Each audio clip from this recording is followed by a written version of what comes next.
안녕하십니까. 안녕하십니까. 반갑습니다. 넛지의 천재들에 대해서 오늘 얘기를 나눠볼 건데요. 네, 제가 잠깐 미리 좀 조사를 해봤는데 실은 넛지라는 개념이 나온 지 좀 됐죠.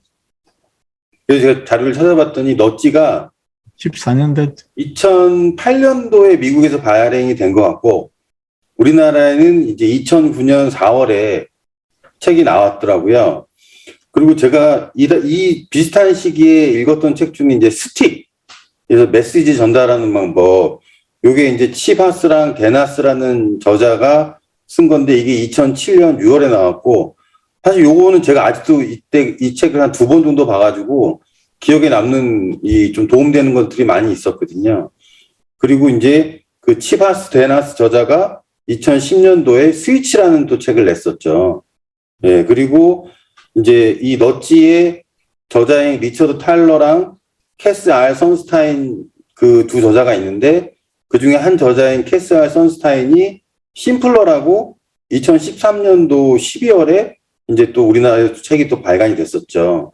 사실 방금 뭐 시작하기 전에 김도희 교수님하고 잠깐 얘기해 봤는데 넛지라는 책을 우리나라에서 안 읽어본 사람이 있겠냐라고 하셨지만 사실 또 이게 책이 좀 오래됐기 때문에 안 읽어본 사람, 요즘 세대들은 또 안 읽어볼 수도 있지 않았을까. 넛지라는 말은 많이 들었지만, 예.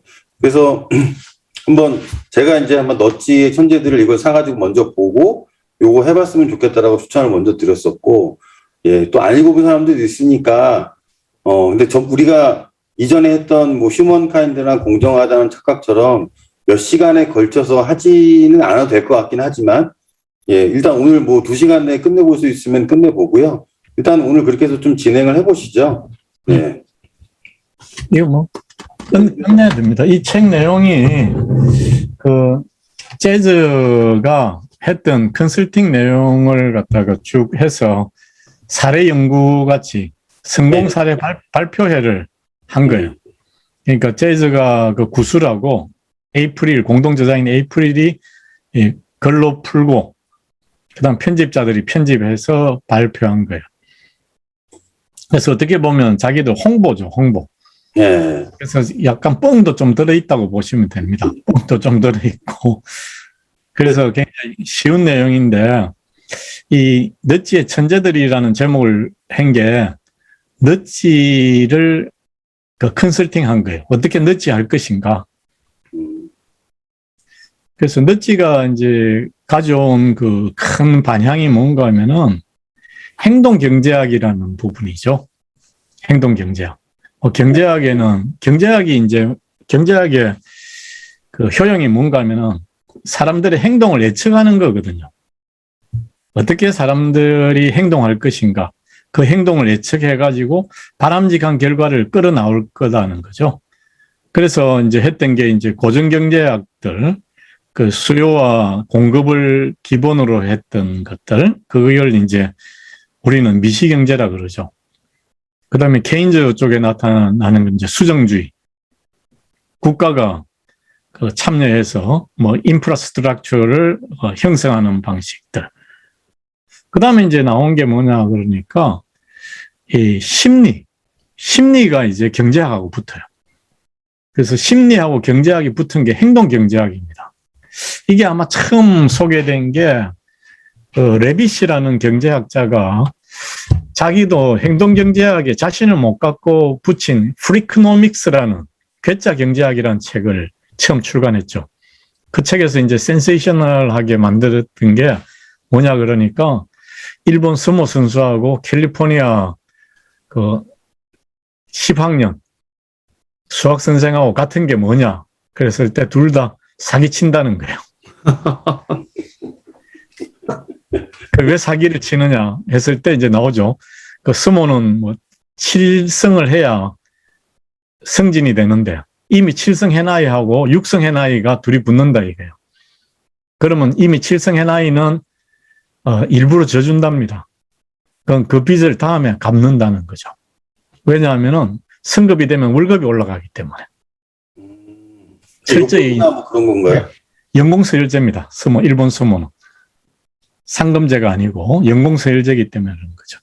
그다음 캘리포니아주 수학 선생도 마찬가지예요. 학생들 성적이 나쁘면은 감봉을 당하는 거예요. 그래가지고 미리 가르쳐 준답니다. 근데 어떻게 알았느냐 하니까 인수분해를 못하는 아이가 미적분을 풀었다는 거예요. 있을 수 없는 거죠. 그 선행학습이 안 된 상태에서 후행학습이 성공한 아이를 불러가지고 다 조사를 해봤더니만 선생님이 문제를 가르쳐 줬다. 이렇게 나와요. 그 책에 보면 재밌는 거 많습니다. 가장 그 발전된 그 조직 이론을 갖고 있는 거, 기업 조직 이론을 갖고 있는 데는 마피아다. 이렇게 나오죠. 왜 그렇습니까? 마피아는 이 밑에 하급 행동책들이 굉장히 가난합니다. 상급은 전부 다 롤렉스 차고 막 검찰을 끌고 다니고 막 이러죠. 그 구조, 착취 구조죠. 그래서 마피아 행동책이 엄마와 같이 사는 이유는 뭐 이러면서 제목이 나오죠. 그 프리크노믹스가 제가 아주 그 충격을 받고 읽었던 기억이 있습니다. 그래서 그때부터 이제 행동경제학이 나오기 시작하죠. 그러다가 행동경제학이 히트를 친 게 뭐냐니까 생각에 관한 생각입니다. 카누만이 심리학자로서 경제학상을 받아요. 최초입니다. 그래서 이제 그때 이제 유명해진 게 뭐 앵커링 효과, 프레이밍 효과 그러면서 많이 나오죠. 그래서 이 모든 행동 경제학이 있게 한 데는 기본적으로 어떤 전제가 깔려 있는가 하면은 이제 사람들은 호모 이코노투스가 아니라는 거예요. 합리적인 경제 활동을 하는 존재가 아니라는 거예요. 합리적인 경제 활동을 하는 존재가 아니고 도리어 그 아리스토텔레스 말로 들어갑니다. 인간은 모디파잉 하는 존재다. 다른 사람하고 똑같이 동조화하는 존재다. 이런 거죠. 그래서 다른 사람의 행동이 내 행동에 영향을 미치는 것을 행동경제학이라 그래요. 그래서 논리라고 하는 거는 아주 개념적인 거죠. 올바른 걸 갖다 추구하는 학문입니다. 논리는.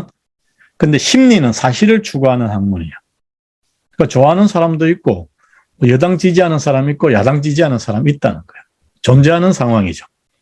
그래서 존재하는 상황에 대해서 그 존재하는 상황을 연구하는 것을 심리학이라 그러고 올바름을 연구하는 학문을 이제 논리학이라 그러죠. 그래서 심리학을 있게 하는 데는 이제 방법론들의 발전도 많이 나옵니다. 대표적인 게 빅데이터 뭐 이런 거죠. 그죠? 포스라든지 빅데이터라든지 이런 것들에 의해서 그럼 포스 같은 건 뭐냐니까 편의점에서 아침 9시부터 10시까지 팔리는 상품이 뭐냐 이런 거예요. 제일 많이 팔리는 상품은 그 시간에 진열을 하면 된다 뭐 이런 거거든. 그래서 판매 시점 관리 뭐 이런 것들을 가능하게 한 게 컴퓨터 과학입니다.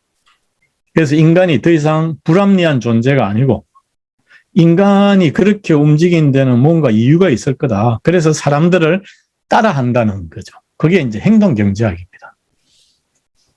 그래서 이것도 너찌가 이제 행동경제학을 현실에 갖고 온 거죠. 갖고 와서 사람들의 행동을 예측하고 이 행동을 갖고 기업의 이윤을 갖다 극대화할 수 있는 방법이 뭐냐. 그래서 기업의 이윤을 극대화하는 방법에서 하나 더 나가서 옛날에는 이제 이윤 극대화를 기업의 목적이라 그랬는데, 서프라임 모기지 사태 이후에는 뭐라 그러는가 하니까 이해관계자의 이익을 극대화하는 거다. 이렇게 바뀌죠. 그래서 지금 현재는 이해관계자의 극대화, 스테이크홀즈라는 말들이 기본적으로 사용되게 됐죠. 그래서 전체 경영의 그 기조가 바뀌고 있는 상황입니다. 예전에는 뭐 이익 많이 내가지고 세금 많이 내고 일자리 많이 내고 뭐 이러는 게 기업의 목표라 그랬는데 아니라는 거죠. 기업은 니네들이 이익을 내는 건 네가 뛰어나서 뭐 메리토클래시하고 비슷합니다. 너가 뛰어나서 잘하는 게 아니고 고객이 있기 때문에 존재하는 거다. 그래서 사회적 공기로서의 기업이 이제 만들어지는 거죠. 그래서 스테이크홀더입니다. 그래서 GR, Government Relation, Customer Relation, 그 다음에 하청업체들과 비즈니스 릴레이션 이런 식으로 릴레이션이 굉장히 강조되는 그런 시기죠. 예, 그런 의미에서 이렇게 보시면 될 것 같습니다.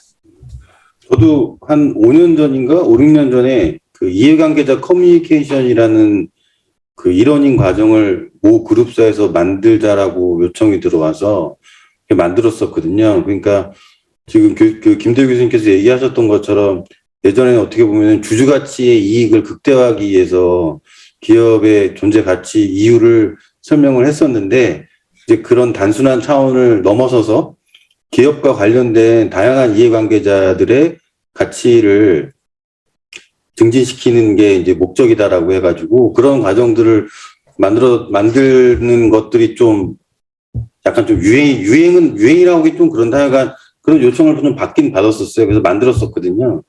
네, 그래서 어쨌든 교수님께서 얘기하셨듯이 지금 이제 어떻게 보면 그 행동경제학의 계보, 행동경제학이 언제 나왔고, 그게 어떤 개념이고, 이제 넛지라는 거는 그 이제 여기 4페이지, 6페이지, 7페이지 보시면 김대우 교수님께서 얘기하신 게 나와요. 그래서 행동과학을 현실 세계에 적용하는 개념이 이제 널리 알려진 게 이제 이게 이제 넛지라는 개념이 이제 나왔죠. 그러고 나서 이 책을 이제 보면은 이게 이제 실생활에서 어떻게 적용을 시키느냐 그 과정들을 소개하고자 이 책이 이제 나온 것 같아요. 예. 그래서 그것보다 이제 조금 더 앞에 나간 게 있습니다. 1994년, 3년도에 예. 그 로버트 치알딘의 설득의 심리학이라는 책이 나왔어요. 예. 그게 이제 행동경제학의 그 불꽃을 지핀 그거죠. 그래서 그 당시 저한테 이제 그 책을 주고 21세기 북스 회장이 이 책 번역하면 팔릴 건가 좀 알아보라 그래서 제가 한 일주일 동안 아주 재밌게 읽었던 기억이 납니다. 그게 92년도 말이었던 것 같은데. 그러고 나서 내가 번역하겠다 그러니까 그건 김현우 선생한테 맡길 거라고 나보고는 IBM의 몰락을 번역하라 그랬어요. 그때 내가 그 설득의 심리학을 번역해야 이름을 좀 얻을 수 있습니다. 그 아주 좋은 기회를 놓치고 그렇게 된 그 기억이 납니다. 그래서 어쨌든지 간에 그때부터 이 사람들의 지금 이 책 안에도 그 설득의 심리학에 사람의 마음을 움직이는 원칙들, 6가지 원칙들 이런 것들이 나옵니다. 뭐 상호성의 원칙이라든지 뭐 이런 것들, 사회적 증거의 원칙 이런 것들이 이 안에 책에서 계속 나와요. 그래서 그걸 보면서 이 사람도 옛날에 그 책을 읽었구나. 그래서 그 원조에 해당하는 것들이죠. 말씀 나온 김에 저는 이 책을 보면서 제일 많이 느낀 게 이게 이제 넛지라는 게 어떻게 보면 개입?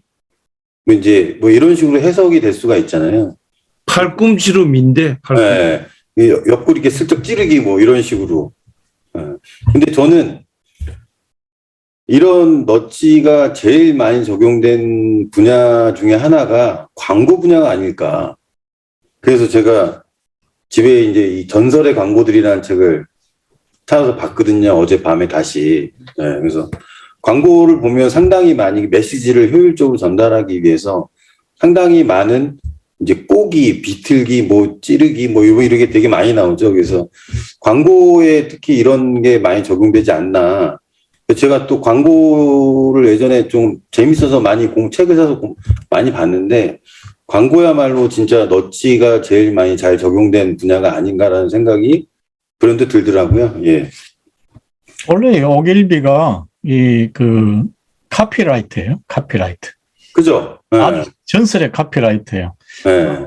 아마 이 사람이 브레인스토밍을 만들었죠. 아마 브레인스토밍 만든 사람이 아마 오길비일 겁니다.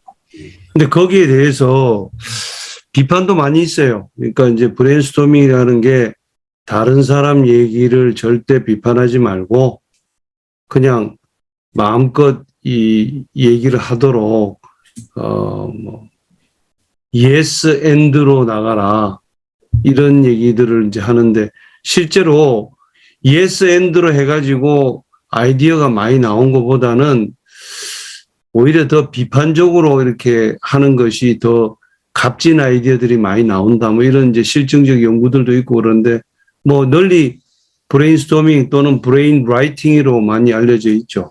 예. 근데 브레인스토밍이 한국 사람은 잘 안 된대요. 잘 안 되는 이유가 브레인스톰이라는 말이 미친 사람들의 정신 착란 상태거든요. 음. 정신 착란 상태가 안 되는 거예요. 제정신으로 자꾸 하려 그러니까 말도 안 되는 말이 나와야 되는데 제정신에서 뭔가 자꾸 나오려 그러니까 그렇죠. 그 그래서 제정신을 차릴 수밖에 없는 게 존댓말 써야 돼서 그렇습니다. 존댓말을 갖다가 쓰면서 햇소리 하면은 그게 서로가 안 맞거든요. 그러니까 반말 존댓말이 존재하는 문화 속에서는 아무리 뭐 뒤에 전부 님자로 다 통일하자 뭐 해봐야 잘 안 되는 거죠. 제가 이제 80년도 대학 80년도 그러니까 신입사원 때 광고에 굉장히 좀 관심을 갖고 카피라이터가 한번 돼 보려고 한국방송광고공사에서 나오는 그 매달 나오는 잡지가 있었어요. 내 친구가 그걸 맨날 이제 보내줬는데 거기 보면 이제 옥일비가 나오는 옥일비의 카피가 막 나옵니다. 굉장히 많이 나오고 거기에서 많은 이제 기법들이 나오죠. 뭐 스캠프라든지 여기서 나오는 뭐 마인드세트라든지 프루핑이라든지 이래가지고 앞 글자를 따가지고 만드는 게 광고회사들의 전형적인 기법들입니다. 그 창의성 기법에서 가장 많이 쓰게 되는 거죠. 그러니까 고전 경제학에서는 아까 말씀하신 대로 심리학과 논리학 중에서 심리학은 그냥 블랙박스로 두고 무조건 맥시마이즈하는 어떤 작동 기제만 동작한다. 그러니까 심리는 최소한도로 단순화시키니까 남는 거는 수학밖에 안 남는 거예요. 네, 수학. 그래서 경제학하는 사람들 보면은 뭐 거의 뭐 수학 전공자 버금갈 정도로 맨날 수학만 돌리는 게 그 함수의 내부에 있는 인간의 복잡다단하고 미묘한 감정, 심리 이런 거는 그냥 괄호 처리하고 넘어가니까. 근데 이제 우리 현실은 그렇지 않다는 게 드러나는 거죠. 보면은 고전 경제학에서 얘기할 때 나는 오렌지를 배보다 좋아한다. 나는 배를 사과보다 좋아한다. 그럼 어떻게 되겠습니까? 나는 오렌지를 사과보다 좋아한다라는 게 연역적으로 맺어져야 되는데 현실은 안 그렇거든. 어떤 때는 사과를 또 오렌지보다 좋아한단 말이에요. 그러면 이제 고전 경제학들 얘기는 그런 수가 있긴 한데 그런 식으로는 오래 못 살아갈 거다. 그 바꿔먹기 하기 시작하면은 계속 뭐 돈 더 주고 더 싼 거로 계속 바꿔치기 하면 나중에 가면 돈 다 떨어져서 굶어 죽는다 이런 얘기를 하는데 굶어 죽거나 말거나 남한테 목에 힘주기 위해서 자기가 싫어하는 것도 구매하고 그 가격을 올렸더니 명품 앞에 줄이 더 길게 쓰고 뭐 이런 그 합리적이지 않은 소비 행태를 보이는 거 이런 거는 결국은 인간 심리에 대한 좀 더 복잡하고 다단한 연구를 도입하지 않으면 안 된다. 뭐 이렇게 해서 들어온 게 행동 경제학 아니겠습니까? 그래서 오늘 지금 이제 넛지의 천재들인지 바보들인지는 모르지만은 좌우지간 넛지라고 하는 개념을 현실에 적용했을 때 어떤 결과가 나오냐는 응용적인 관점에 초점을 많이 맞춘 것 같습니다. 여기서 이제 행동과학이라고 이야기를 했는데 이 행동주의 심리학이에요. 행동주의 심리학에서 제일 중요한 게 행동은 그러니까 행동은 뭐의 함수냐 그러니까 유전과 환경의 함수다 그러거든요. 유전과 환경의 함수다. 그래서 유전적인 그 부분을 우리가 이제 유전적인 부분은 굉장히 다양하니까 이거는 그냥 콘스탄트로 두고 환경에 대한 함수를 갖고 한번 사람들을 보자 하는 거예요. 그래서 뭐 인간에 대해서 인간의 심리에 대해서도 굉장히 이제 크게 세 가지로 나눕니다. 첫 번째가 뭐냐니까 인간은 사이코다, 불합리한 존재다 하고 나오는 게 사이코 애널리스트예요. 정신분석학파. 그래서 왜 이렇게 인간을 사이코를 보느냐 하니까 이 정신분석학파가 이제 갖고 온 게 뭐냐니까 정신병 치료를 위해서 갖고 온 거예요. 그래서 그걸 갖고 이제 제일 처음에 하게 된 게 그 프랑스에서 제일 처음 했거든요. 정신병이란 말을 처음으로 프랑스가 만들어요. 옛날에는 악마가 씌웠다 그랬는데. 그래서 이걸 갖다 정신병을 규명한 게 이제 프랑스입니다. 그래서 그 프랑스에서 정신병이라는 말을 하고 이 정신병의 원인을 규명하기 위해서 도입한 게 최면입니다. 그래서 프랑스에서 최면이 굉장히 유행했죠. 그래서 프랑스에서 최면을 배우러 간 아이가 누군가 하면은 지그문트 프로이드입니다. 그래서 지그문트 프로이드가 이제 정신과 의사를 하면서 쓰는 수법이 이제 최면을 씁니다. 대가죠. 그러면서 이거 인간의 의식과 무의식, 불합리한 걸 찾아내는 게 이 심리학의 1세대입니다. 그다음 2세대가 뭐냐 그러니까 우리 인간이 사이코 아니지 않느냐. 대부분의 인간은 보통의 인간이다. 그래서 확실한 걸 갖다가 연구의 대상으로 삼아야 되는데 텐저블 해야 되는데 뭐 정신 인텐저블이 잡을 수 없는 거잖아. 그래서 이제 관찰할 수 있는 것만 보자 이런 게 행동주의 심리학입니다. 그래서 행동주의 심리학을 이제 만드는 게 파블로프죠. 그 뭐 우리가 잘 아는 개한테 밥 주면서 딸랑딸랑 했더니만 밥 안 주고 딸랑딸랑만 해도 침을 흘리더라. 이렇게 하는 걸 이제 고전적 조건화라 그러거든요. 1조건화, 2조건화 뭐 이런 이야기를 하는데 넛지가 바로 이 조건화예요. 조건화. 이게 움직이는 딸랑딸랑 움직이는 거고 마찬가지입니다. 그래서 파블로프부터 이제 행동 수정이 나오죠. 행동 수정이 나오면서 제일 중요하게 된 게 학습이라는 개념이 나옵니다. 요즘 학습 조직 이야기하는데 학습은 바람직하고 지속적인 행동의 변화를 학습이라 그러거든요. 그러면서 이 행동주의 심리학이 제일 많이 기여하게 된 게 뭐냐니까 브레인 와싱입니다. 세뇌.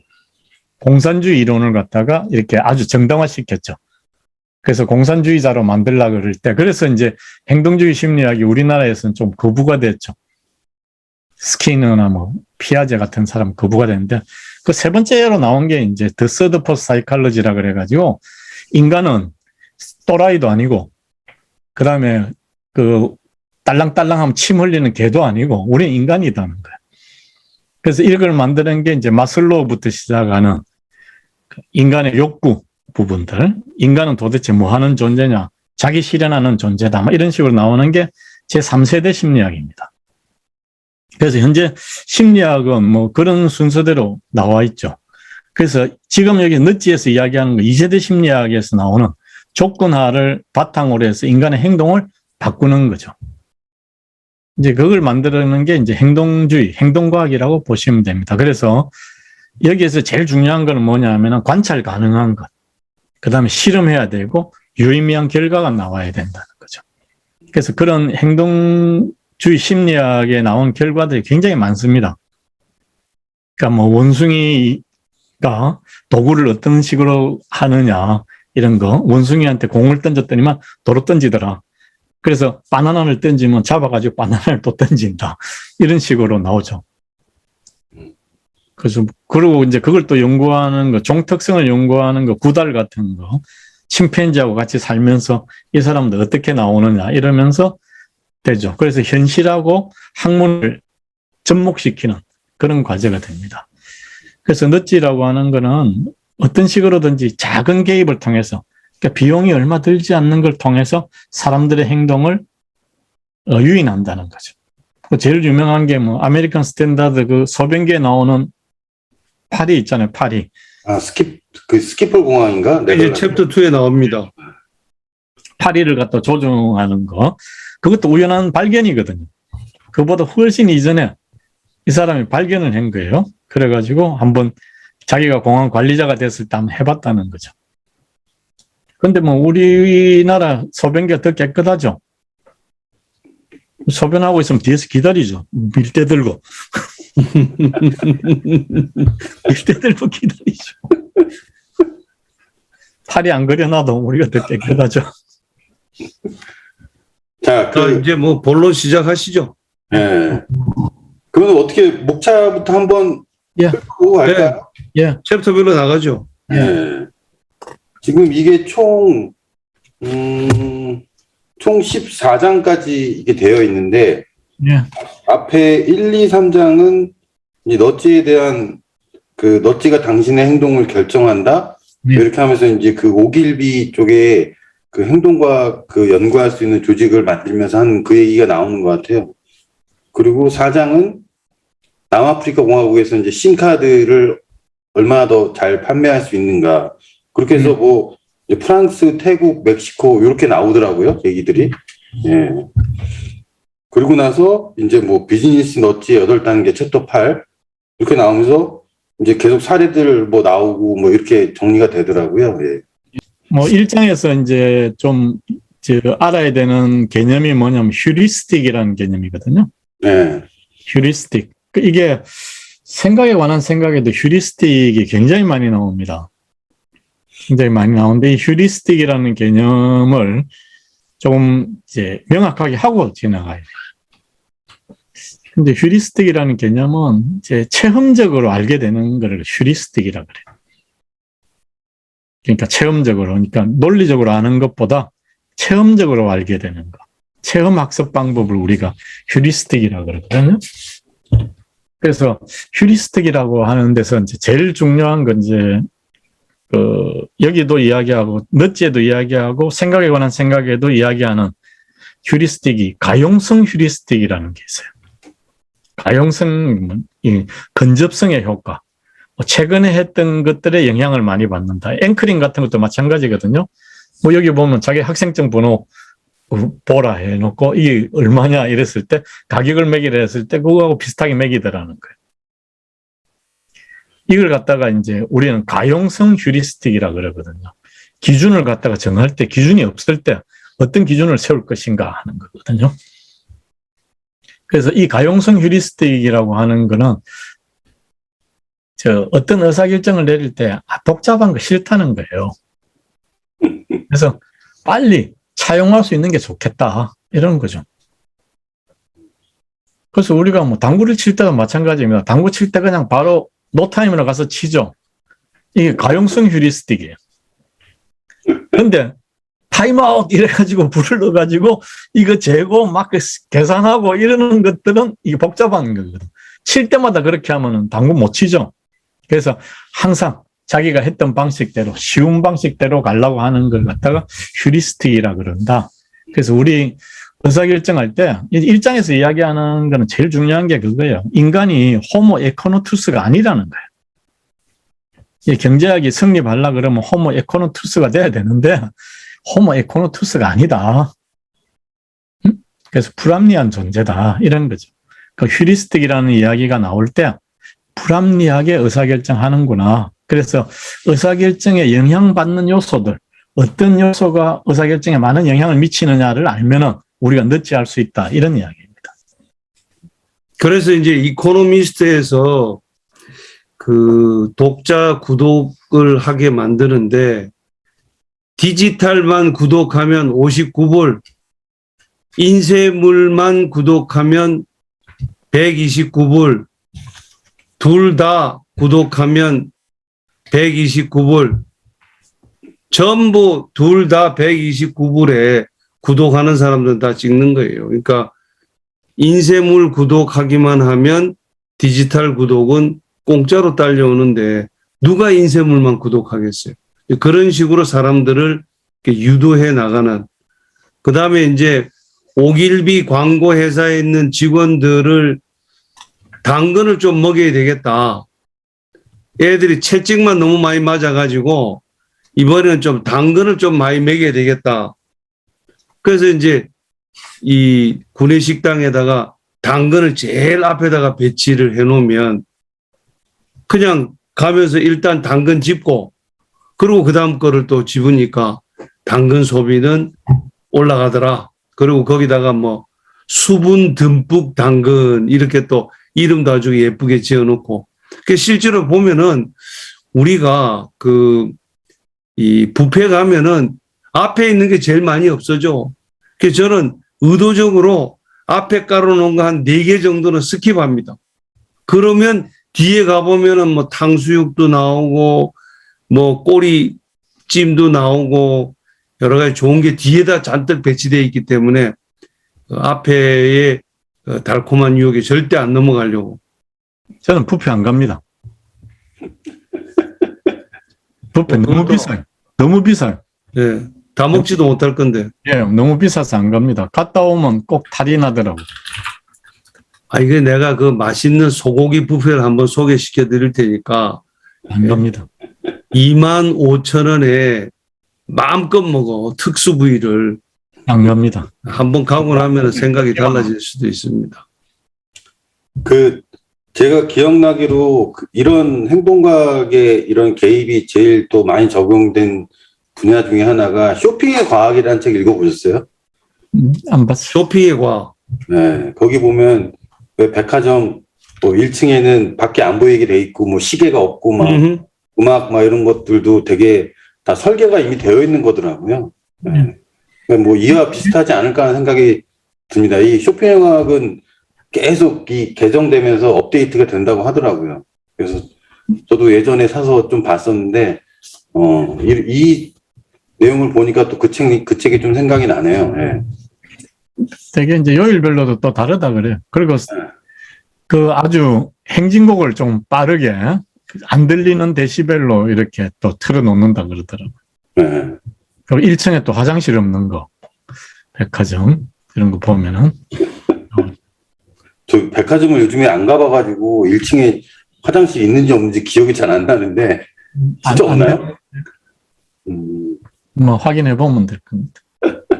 근데 이것도 꼭 그 너찌가 성공하는 것만이 아니라 어떤 때는 너무 우리를 갖다가 우리의 행동을 조작하려고 환경을 조작하고 있다는 생각이 팍 들면 진짜 반발하게 돼요. 그러니까 뭐 백화점 쇼핑 가는데 에스컬레이터 올라가고 멈추고 뺑 돌아서 반대편에 가서 또 한층 올라가고 또 뺑 돌고 쇼핑 안 한다 그냥. 그건 이제 너치를 잘 못 쓴 거지. 엘리베이터 타고 가는 거죠. 근데 그걸 즐기는 사람은 이제 돌고 가는 거고. 그또 엘리베이터가 어디 있는지를 찾을 수가 없어. 예.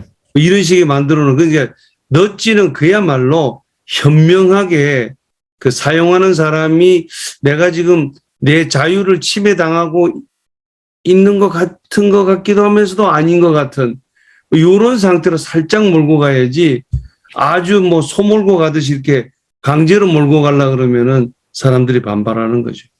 그런데 이제 너찌가 성공하는 요인이 뭐냐면은 이제 모두에서도 제가 말씀드렸다시피 아리스토텔레스입니다. 인간은 모디파잉하는 존재다는 거예요. 그러니까 다른 사람의 행동은 분명히 이유가 있을 거라는 거야. 그래서 그걸 따라하는 게 모방하는 미믹이라고 그러죠. 미믹. 뭐 이기적 유전자에 나오는 그 미믹이라는 게 그런 건데 인간은 기본적으로 모방의 존재다는 거죠.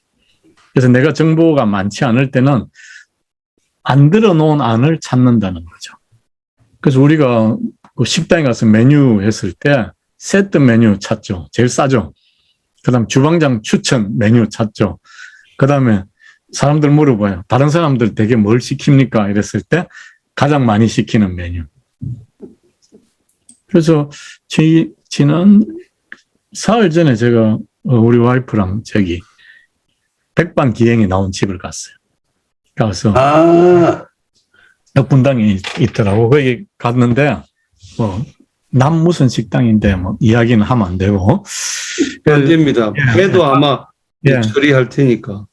가서 저는 이제 짱어탕을 좋아해요. 짱어탕을 좋아해서 짱어탕을 딱 시켰어요. 없대는 거야. 응? 짱어탕이 없대요. 근데 15,000원이던데요. 없대요. 그래 왜 없냐 그러니까 이게 짱어탕을 끓이려면 확 구워야 되는데 사람들이 요즘 와갖고 백반기행이 나온 메뉴만 시키는 거야. 그러니까 허영만 할배기 시켰던 그것만 시킨다는 거야. 그래가지고 그것만 딱 준비가 돼 있는 거예요. 그래서 우리도 할 수 없으니까 그것도 준비하고 이거 짱어탕 먹으려면 한 1년은 있어야 되겠구나. 그 프로그램이 의외로 인기더라고요. 연예인들도 거기에 나오고 싶다고 하는 사람들이 되게 많다고 하더라고요. 그 이유가 뭐냐면은 비싼 집이 아니에요. 싼 집만 가는 거죠. 예, 대개 한 2, 3만 원. 예? 2, 3만 원은 자기를 위해서 호사를 시킬 수 있는 그런 거거든. 그렇다고 뭐 7,000원, 8,000원도 아니고 한 2, 3만 원 선에서 그게 딱 좋은 거예요. 가성비가 딱 좋은 그런 입장이죠. 그러니까 사람들이 일단은 세팅해 놓은 메뉴를 쫓아가는 그런 것도 이 휴리스틱이에요. 휴리스트까지 이거 거의 다 이 책 다 얘기하신 거 아니에요? 편향 몇 개 더 얘기하면 거의 끝나는 것 같은데? 1장도 끝났고 1장 끝났고 2장도 2장. 끝났고 2장도 이 이야기 나오는 게 이제 2장이 뭐예요? 그러니까 다른 사람들과 협력해라 뭐 이런 이야기거든요. 협력해라. 그래서 이 책을 보다가 나는 이제 책을 보면서 이제 개념을 정리를 합니다. 개념을 정리를 이제 쭉 써가면서 하는데 딱 보니까 이 책을 보는 거 일단 끝까지 읽으래요. 그래서 내가 일단 끝까지 다 읽었어요. 다 읽고 나니까 맨 마지막에 개념 정리가 다 돼 있어. 개념 정리가 되어 있습니다. 그래서 아주 친절한 책이에요, 이 책은. 그래서 여러분들이 이 책에 있는 정수를 알라 그러면 맨 마지막에 개념 정리를 보시면 됩니다. 그 용어 정의를 갖다 용어 해설을 쭉 해놨는데 용어 해설 중에 뭐 몇 개 잘못된 부분도 제가 발견을 하긴 했지만은 그래서 휴리스틱 같은 것도 마찬가지예요. 그걸 갖다 이제 그 생각에 관한 생각을 읽은 사람들은 뭐 그것만 봐도 이해가 가능할 건데 잘못하면 오해되는 그런 거기 때문에 제가 아까 휴리스틱은 용어에 대해 설명을 드렸고 그래서 아주 친절한 책입니다. 그리고 또 맨 마지막에 보면은 이 책에서 이야기하는 메시지가 또 다 나와요. 메시지가 1번부터 시작해가지고 챕터 1에서 한 그 순서대로 쭉 나옵니다. 그래서 39번까지. 1에서 39번까지 메시지가 쫙 나와요. 그래서 내가 이런 사례를 했고 이런 성공 사례를 거두었고 이 성공 사례에서 파인딩한 메시지는 이거다. 이거까지 나옵니다. 그래서 이 책의 내용들은 뒷부분만 일단은 그러니까 이 책이 정확해요. 끝까지 일단 다 읽고 부담 없이 다 읽어도 됩니다. 뭐 이야기니까 아주 재밌는 이야기들이죠. 이야기고 사례들이니까 그냥 쫙 읽고 나중에 정리는 그 뒤에 나와 있으니까 자동방으로 정리가 되는 거니까 그렇게 보시면 됩니다. 그런 식으로 이제 쭉 넘어가면 돼요. 예, 그래서 뭐 2장 같은 경우에는 그 런던 폭력성을 줄이는 그림 뭐 이 얘기도 나오고 뭐 스키필 공항의 소변기 파리 이 얘기도 나옵니다. 예. 폭력성을 줄이는 것도 우리가 저번에도 배웠죠. 휴먼카인드에도 했던 이야기들이죠. 눈 같은 거 크게 그려놓으면은 빈민가의 눈 그림 그걸 보면은 알 수 있죠. 그래서 그 동네 애기들 그 얼굴을 그려놓으면은 폭력성이 줄어든다 뭐 이러죠. 그렇죠. 예. 그리고 3장이 이제 역발상과 행동 설계. 이 3장이 우리 이제 김영철 교수님이 이야기하는 거죠. 먼저. 행동한 뒤에 생각하라. 이게 말이 됩니까? 그 생각을 하고 행동을 해야 될 텐데 행동한 뒤 생각하라고 얘기하는데 이게 저는 딱 보면서 그 누구 생각이 났냐면 톰 피터스가 한 유명한 얘기가 있습니다. 쏘고 나서 조준하라. 조준하고 쏴야 되는데 쏘고 나서 조준하라는 게 무슨 얘기냐? 아니 뭐 이렇게 할까 저렇게 할까 온갖 거 앞뒤 재고 좌고 우면하고 장고 끝에 악수 나오니까 그냥 일단 쏘고 이게 지금 저 관역에서 우측으로 비껴나 갔구나.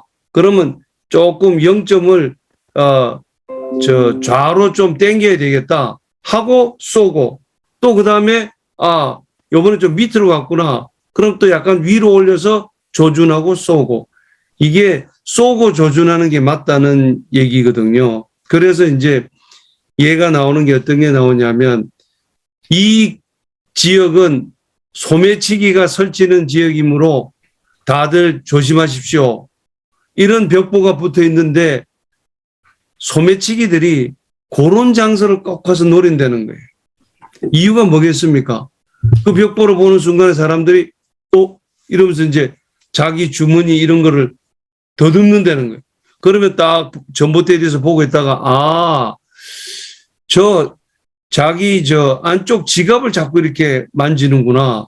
저기에 털 물건이 있네 하는 것을 찾아낼 수 있기 때문에 소매치기는 그런 이제 포스터가 붙어 있는 데를 일부러 가서 기다리고 있다. 그러면 이 소매치기를 방지하기 위해서는 어떻게 해야 되느냐? 사람들 주머니에다가 물건 넣기를 하라는 거예요. 그러니까 전직 소매치기하고 마법사들을 갖다가 고용해가지고 사람들 댕기는데 가서 소매치기가 많이 있는 곳에 가서는 그 안에다가 빼내는 게 아니고 집어넣는 거예요. 몰래. 전단지. 그럼 나중에 집에 와서 보니까 이 안에 뭐가 들어있는 거 자기 원래 없던 게 보면은 소매치기는 어떤 수법을 통해서 당신의 주머니를 노리는가 하는 웹사이트 주소가 나와 있으니까 사람들이 그 웹사이트에 가가지고 그 주소를 본다는 거예요. 그러니까 넣어놓은 사람들의 약 97%가 가서 그 웹사이트에 찾아온다. 이런 방식으로 하는 게 훨씬 더 낫다. 뭐 이런 얘기들을 하고 있습니다. 예, 그 역발상이죠. 그렇죠. 예, 뭐 데스페라도라는 영화 봐도 그렇죠. 일단은 쏘고 나서 조준합니다. 쏘면 화다닥 도망가니까 아 표정물이 저기 있구나. 그래가지고 이제 그때 조준하는 거죠. 그러니까 유명한 킬러들은 그렇게 한다는 거죠. 자, 그럼 챕터 4장 탁월한 아이디어는 복잡하지 않다. 예. 요거는 이제 남아프리카 공화국에서 심카드 예. 이제 묶어서 팔 거냐, 뭐 어떻게 해야 판매를 잘할 수 있을 것이냐, 요거 얘기 나온 건데, 예. 뭐 이것도 복잡한 내용은 아닌 것 같더라고요. 묶음으로 팔면은 많이 팔리더라 이런 네. 거죠. 그리고 파란 그 양만큼 인센티브를 받으니까 판매량이 늘었다 이런 거죠. 그래서 그렇게 복잡하지는 않다. 근데 이제 거기에 보면은 탁월한 아이디가 복잡하면 안 돼. 근데 원래 규칙도 마찬가지예요. 규칙도 간단해야 실천이 되는 거지. 이게 막 복잡하면은 그거는 실천이 안 되거든요. 그래서 이제 그 워크숍 진행하는 방법에 대해서 얘기를 하고 있죠. 초두 효과. 마인드셋. 워크숍 시작에 좀 좋은 아이디어 몇 개를 가지고 시작을 해서 그걸 자꾸 뿌려주라는 거지. 마중물 작전이에요, 결국은. 그러니까. 그 다음에는 하루 일정을 미리 다 알려줘 줘야지 사람들이 거기에 대해서 대비를 한다는 얘기를 하고, 마지막으로 이제 끝날 때, 워크숍 끝날 때 긍정적인 결론을 내리면서 마무리를 하는, 그래 사람들한테 딱 각인되도록 만드는 뭐 최신 효과, 뭐 이런 얘기하고 있습니다. 이 뭐 사장에서 이야기하는 거 마인드 스페이스. 마인드 스페이스. 예, 그 첫 글자를 따가지고 쭉 그 순서대로 프로세스대로 하면 된다. 그리고 자기가 하는 워크숍 프로세스도 이렇다. 이렇게 이야기합니다. 많이들 와서 들어라. 돈 내고. 네. 그렇게 해서 넘어가고 챕터 5에 이제 똑똑한 마케터의 선택 설계라고 되어 있는데 전 아직도 이게 이해가 안 가는 게 81페이지에 사각형 A와 B 중 어느 쪽이 더 밝은가? 저는 B가 밝은 것 같거든요. 예, 똑같아요. 인간 대비 효과 때문에 착시 현상이 일어나는 거예요. 이게 이제 행동과학에서 이야기하는 겁니다. 이야기를 하는데 그 원을 갖다가 이렇게 그릴 때 바깥으로 이렇게 사선을 옆에다 그려놓으면 더 크게 보여요. 어떤 사람이 더 크게 보이는가? 이걸 이제 연구한 학문이 게슈탈트입니다. 게슈탈트. 게슈탈트. 행태. 예, 행태주의 심리학이거든. 게슈탈트를 실험할 때 이제 제일 하는 게 촛불 실험입니다. 촛불을 이렇게 해놨는데 기차가 달릴 때 쫙 하면 촛불 간격이 속도에 따라서 빠르면은 간격을 많이 해도 연속적으로 보이죠. 그렇게 만드는 게 이제, 칼레이드스코프 이런 거, 그 다음에 영화 뭐 이런 것들도 게슈탈트에 의해서 가능하게 된 거죠. 1초에 24프레임이 쫙 돌아가는 거, 이런 것들이죠. 그러면 이제 활동 사진이 되는 거죠. 이게 인간의 착시입니다. 인간의 착시인데, 착시를 활용한 방식이거든요. 그래서 요거는 게슈탈트의 행동주의에서 게슈탈트를 활용한 거예요. 그래서 주변이 어두우면 더 밝아 보인다. 네.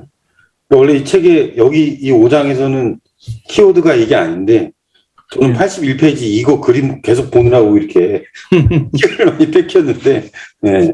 유명한 그림이죠. 네. 그로스 해킹이라는 말이 나오죠, 여기서. 예. 그래서 여기서 5장에서 이야기한 내용들은 계속해서 써먹어요, 이게.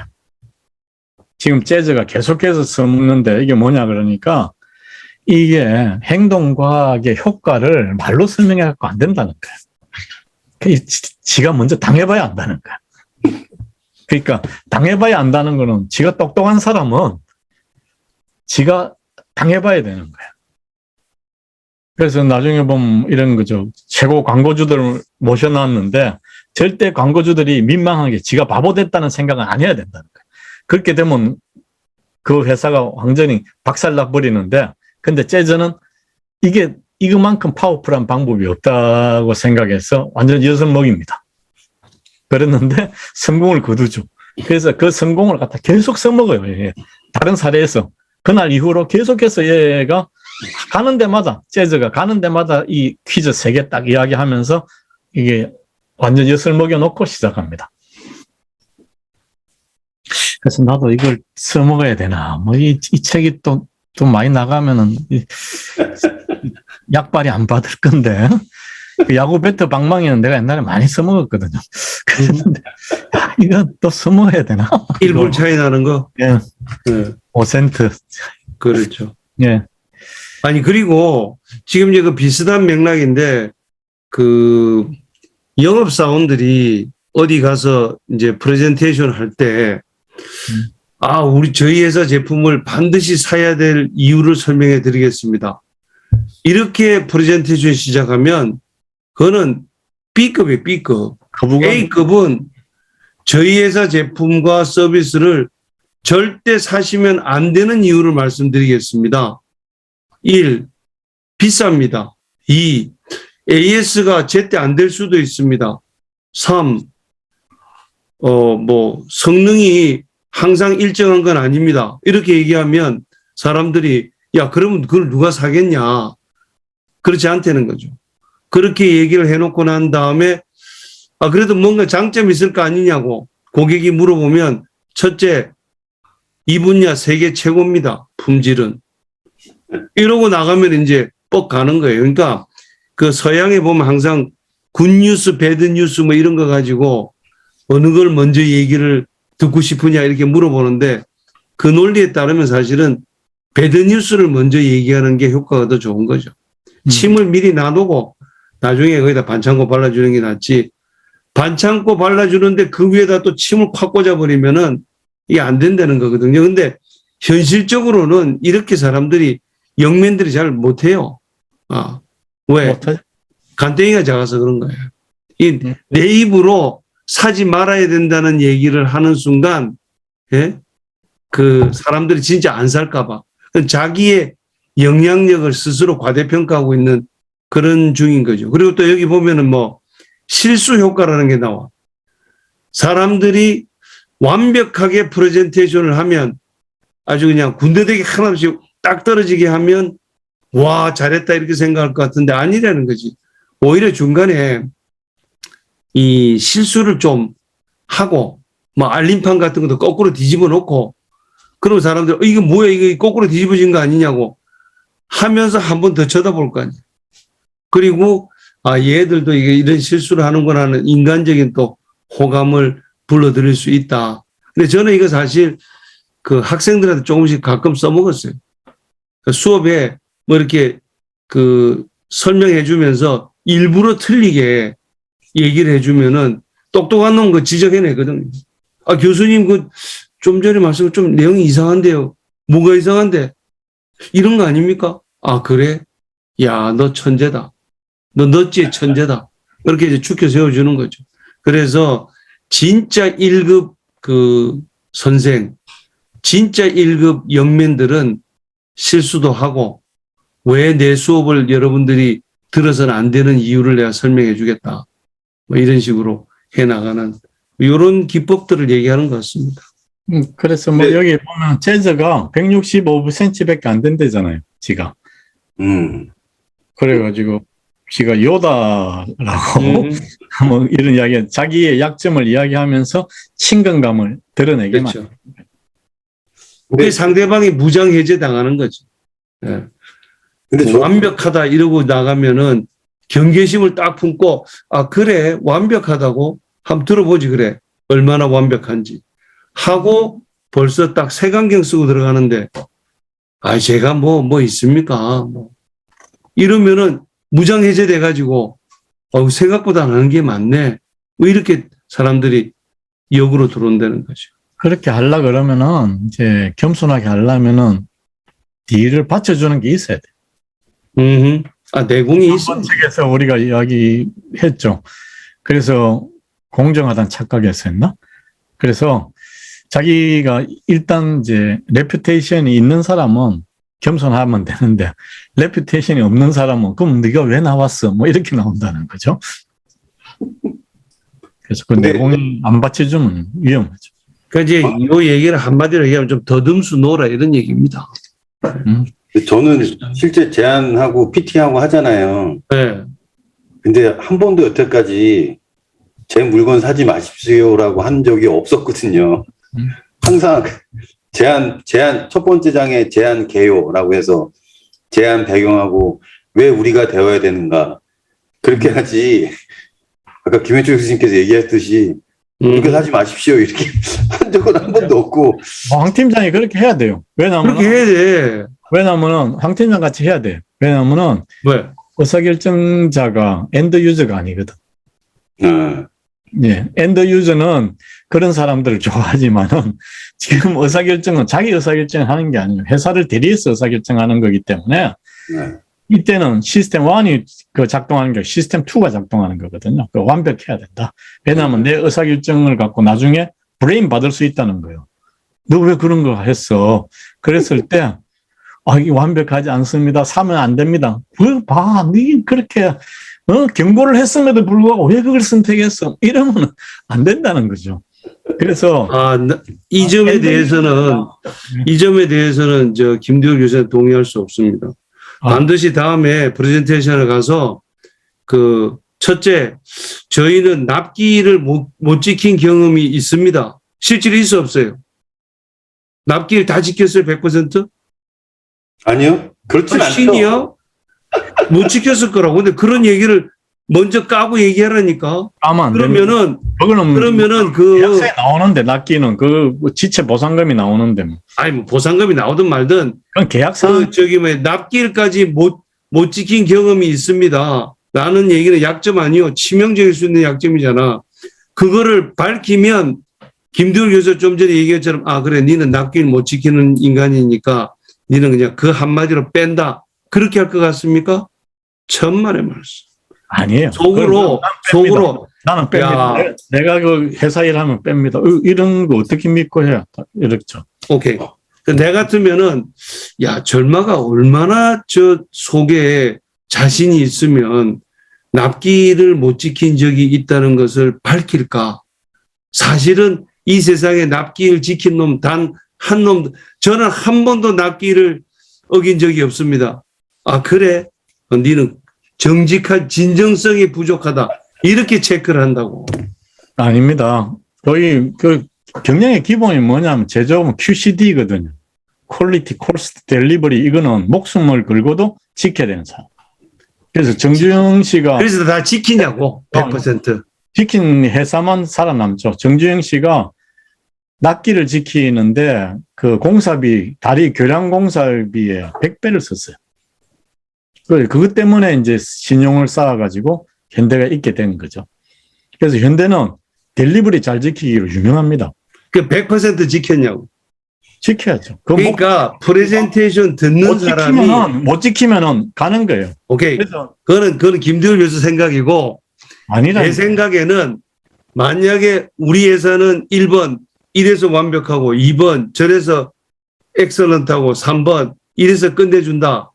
그러면 질문하는 사람이 혹시 당신 회사의 제품 중에 뭐 단점이나 약점은 없습니까? 이렇게 만약 물어봤을 때 좀 전에 없다고 말씀드렸잖아요. 그게 진정성이 전달된다고 생각하십니까? 나는 누가 내한테 와서 그렇게 프레젠테이션 하면 안 사. 저 엔드 유저잖아요. 그러니까 교수님은 엔드 유저이기 때문에 안 사죠. 그러니까 엔드 유저가 아니라 그러니까 어차피 장단점을 다 얘기할 거면, 이런 얘기도 있어요. 플레이어들은 베스트 오브 베스트라니까요. 이 시장에서 지금 플레이하는 사람들은 베스트 오브 베스트만 플레이하는 거예요. 지금 이 김대열 교수가 말씀하시는 게 바로 이 넛지의 천재들에서 얘기하는 행동 경제학에서 얘기하는 인간은 완벽하지 않다는 명제 전면으로 반대하고 있다니까 지금. 그게 아니라니까요. 지금 이야기가 논점이 다르잖아요. 지금 황준호 팀장이 그 프레젠테이션 하는 거는 의사결정자들이에요. 그리고 지금 이제 넛지에서 이야기하는 거 엔드 유저들이에요. 엔드 유저. 그러니까 뭐 엔드 유저고 뭐 의사결정자고 잘 모르겠는데 다르죠. 나는 우리 이 프로그램 보는 독자들이 이 부분에 대해서 판정을 내려줄 거라고 생각합니다. 약점을 먼저 얘기하고 그래도 네가 여기 와서 프레젠테이션 할 때는 뭔가 조금이라도 장점이 있을 거 아니냐. 장점이라도 좀 몇 개 얘기를 해보라 그러면 그럼 말씀드릴까요? 하고 장점을 얘기하는 거 하고 장점을 먼저 얘기했는데 이건 네가 뭐 신도 아닌데 뭔가 좀 안 좋은 점은 뭡니까? 귀사의 약점은 뭡니까? 라고 물어봤을 때 이거 뭐 별로 없지만 하여튼 뭐 물어보시니까 말씀드리겠습니다 하고 마지못해 얘기하는 경우하고 어느 게 더 판매량을 높이는지 나는 내 말이 옳다고 생각합니다. 근데 이거는 뭐 김대열 교수하고 나하고 싸워봐야 안 되고 비즈니스 안 이거 프로그램 보는 사람이 김영철 교수가 그래도 좀 더 나은 것 같다 이렇게 판정해 줄 거라 나는 굳게 믿습니다. 비즈니스 안 해보셨잖아요. 그거 남의 약점을 건드려. 그러니까 실생활하고 다르다니까요. 그게. 아니 나는 비즈니스는 안 해봤지만 비즈니스 철학은 잘 압니다 제가. 넘어갑시다. 저는 제안할 때 장점과 약점을 얘기하는 게 아니라 장점만 얘기해? 아니 그런 거 얘기를 잘 안 하죠. 그러니까 고객이 요구사항이 뭐고 그거에 맞춰서 우리가 뭘 준비했다라는 거에 중점을 두지 우리 회사의 장점과 단점은 얘기를 잘 안 하는 게 그 입찰에 들어갔다는 건 사실 기본 요건이 되니까 그거에 대해서는 굳이 강조 안 해도 재무제표나 뭐 이런 게 다 있잖아요. 그래서 그거는 어느 정도 조건이 되니까 이제 들어간 거고 제일 중요한 건 사실 이제 갑이라고 하죠. 이제 그 RFP를 냈을 때 그 RFP에 있는 요구 조건들이 있잖아요. 그거를 이제 우리가 어떻게 맞춰서 납기 내에 잘할 수 있다라는 걸 어필을 해야지. 저는 사실은 좀 납품일을 100% 맞춰본 적이 없다 이런 거는 얘기 자체를 아예 안 하죠. 네. 알겠습니다. 제품 자체 하자를 이야기하면 안 되죠. 지금 이게 제주도 이야기하기 지가 키 작다는 거 이야기했지 키 작다는 거 갖고 내가 하는 능력을 의심하면 안 된다 이런 이야기. 그렇죠. 네. 물론이죠. 네. 그런 약점을 해라는 이야기지 제품이라든지 서비스에 대한 하자를 인정하면 안 된다는 거예요. 그거는. 그러니까 김현중 교수님께서 얘기하신 거는 그 예전에 모 그룹사의 그 부회장님이 쓰신 책인데 이제 회장님한테 보고를 올리러 갈 때 회장님이 보고를 대충 보시고 이게 최선입니까? 라고 했을 때 거기서 자신감 있게 이게 최선입니다라고 얘기를 하면 통과가 되는데 거기서 약간 쭈삣하면 이거 이게 100% 완벽하지 않구나라는 걸 본인 스스로 인정하니까 그런 류의 약간 좀 심리적인 싸움이 아닐까요? 그러니까 지금 여기 실수 효과 얘기를 하다가 이 얘기가 나온 건데 항상 자기가 가지고 있는 강점만을 내보인다든지 강점을 먼저 얘기하는 것보다는 약점을 먼저 얘기하고 자기도 실수를 하는 인간이다. 이런 거를 보이는 게 훨씬 더 인간적인 측면에서 친근감을 가지고 상대방을 무장해제할 수 있다. 네. 이렇게 되는 거거든요. 예. 그런 식으로 얘기하셨으니까 근데 저는 이제 실제적으로 PT를 할 때는 사실 그거보다는 이제 그게 더 효과가 더 좀 나은 것 같아서 잠깐 말씀드렸습니다. 제가 괜한 말 해가지고 시간을 싸움 붙였어 지금 김대열 교수랑 나랑. 넘어갑시다. 넘어가시죠. 네. 고장에서 이제 이야기가 개념을 이제 짚고 넘어가야 되는 게 뭐냐 그러면은 사람들은 똑같은 금액인데 손실의 금액을 2배로 계산한다는 거예요. 일 금액보다는. 그래서 대부분 사람들은 손실을 회피하는 휴리스틱을 갖고 있다. 이런 것들을 이제 5장에서 강조를 하고 있습니다. 그래서 보험 장사가 되는 거죠. 예.